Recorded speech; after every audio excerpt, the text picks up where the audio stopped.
Chase, what brought you to Tucson?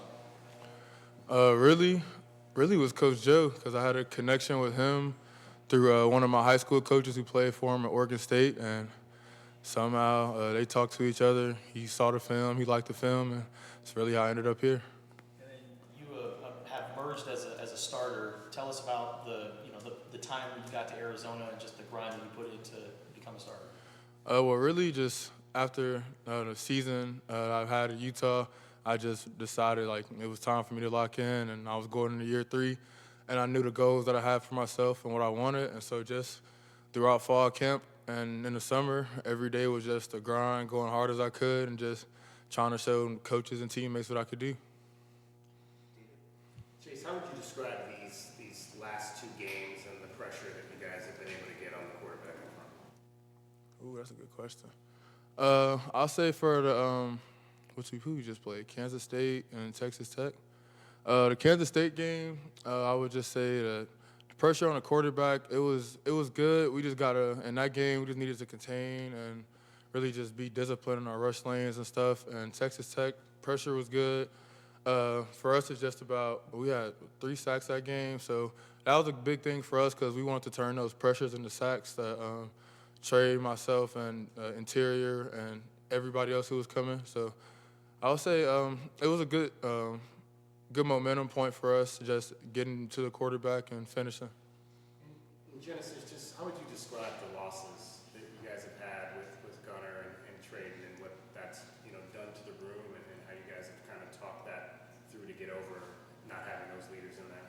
Yeah, no, they're definitely key pieces in our room. It was tough initially, still is tough, but that just means new people got to step up. We got a lot of young guys willing to step up, and I think they're ready for the job. And I think Traden and Gunner, they're really still playing a big part in the leadership role in the room. So that's good. Chase, for you, going back to Utah and being able to play in that game and have a key role in that game, what was that like for you in that moment and getting the win on the road?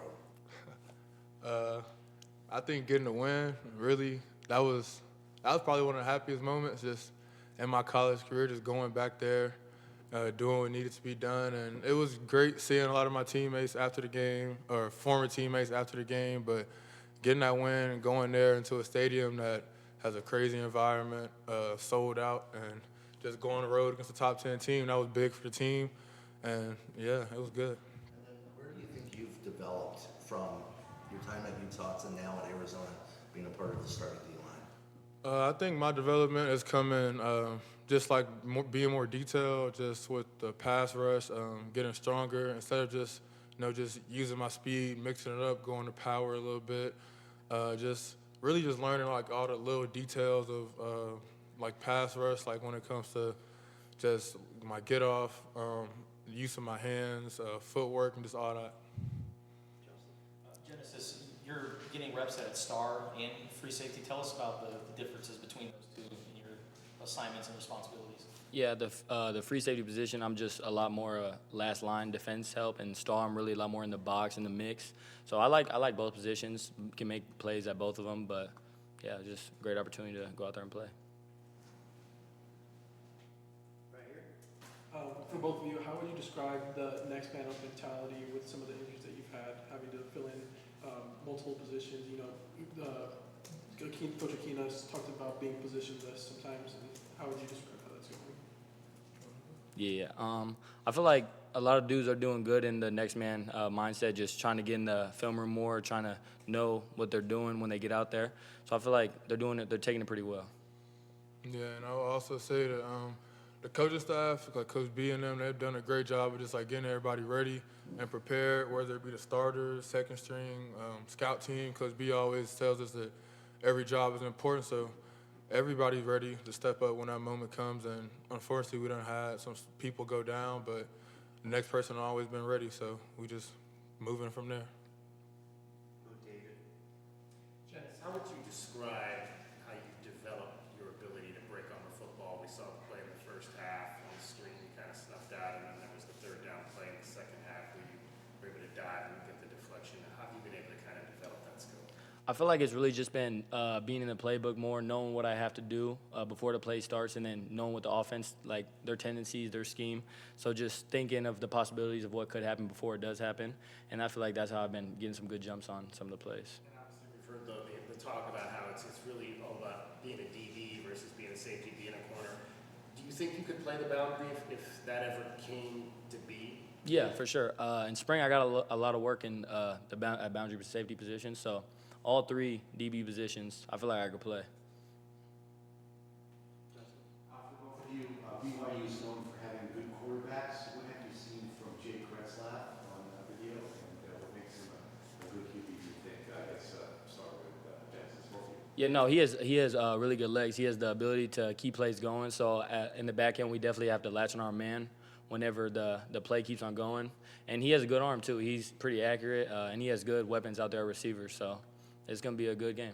Yeah, like Jen said, I think something that makes him, I'll say similar to some of the quarterbacks we done played is just his ability to use his legs, and so as the D-line, we just got to know that we got to contain up front, whether that be the edges or the insides, just be disciplined with our rush lanes or whatever the case may be. And we've been doing a good job harping that on practice and just in meetings, so I feel like we're going to be ready for all that. One follow-up to that. You may not know anything about this, but he's Jewish. He's the first Jewish QB at a Mormon school, and there's some student athletes who are having to make tough decisions about playing on Yom Kippur. Have you heard anything about that, and have you encountered anything like that in your college career? In my college career, no, I haven't. I haven't really heard or seen anything about that, or if there's any news of him playing or not. But we're always ready for whoever's up.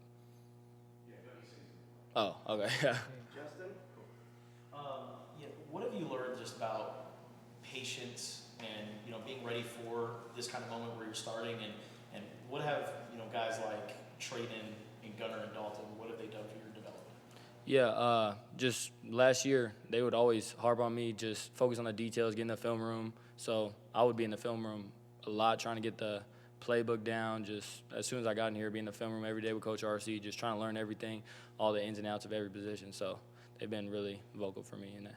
And Coach Brennan has talked about your kind of your infectious personality and the joy you have for the game. Where does that come from? I say my pops. He's a real funny, humorous dude. So, and just the big family that I have, I feel like just being around a bunch of people, we're always like laughing, having fun. So I feel like I just when I get around the football team, it's just like a big family, and I just continue to do it. Chase, I know last week Texas Tech's quarterback wasn't necessarily a running quarterback, but Utah's was, Kansas State obviously, New Mexico. How do you think you guys have developed against running dual threat quarterbacks, and how does it help you for this game coming up against BYU? I think we developed a lot on it just by facing the ones we faced, going back, watching the film, seeing what could have been done differently, whether that's not making an inside move, not being latched on or tackled too long or whatever. So I just feel like we've been just going over all the little details to help us improve in that area. So, yeah. Last question, Jason. What is it about, Matt Atkins said this the other day, the different side of the ball. What is it about opposing stadiums that you think brings you guys together and kind of helps you raise to the challenge?